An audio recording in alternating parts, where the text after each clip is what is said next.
Hello. Well, we've had a hell of a lot of rain. Yeah, so it's quite an ideal day when it's like that, when that's happened.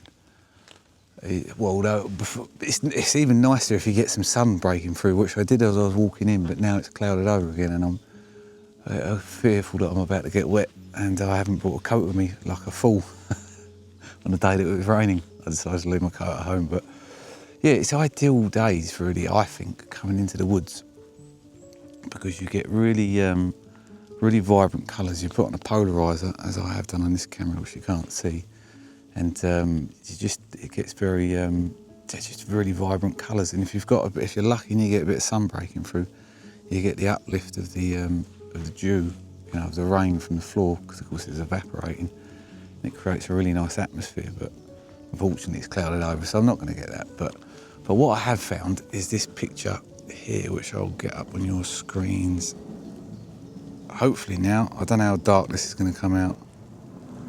I need to get a wider aperture lens to go on the camera. I found this photo that I quite liked. I actually was drawn to something else. If I spin you around, I was drawn to that initially, which you probably won't see very well, but there's this grouping of 3 trees there, and there's like a frame with where the bushes are.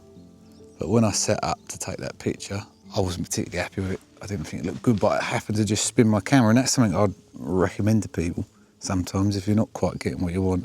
I happened to just spin this camera, and I saw this image that you can see now, and it's not the most amazing thing in the world, but I quite like it. It's got a bit of sort of contrasting colour in it, because you've got what looks like a path leading up and through the scene, and then it's balanced off of this lovely green bush that we've got here. Which again, I could have leaf snapped to tell you exactly what that is, but I never did.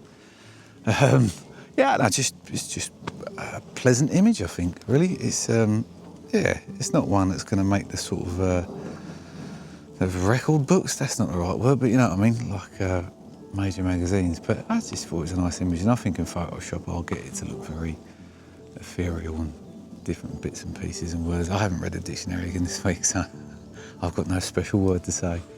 Other than that, it's not a very special image. It's all right, it'll do.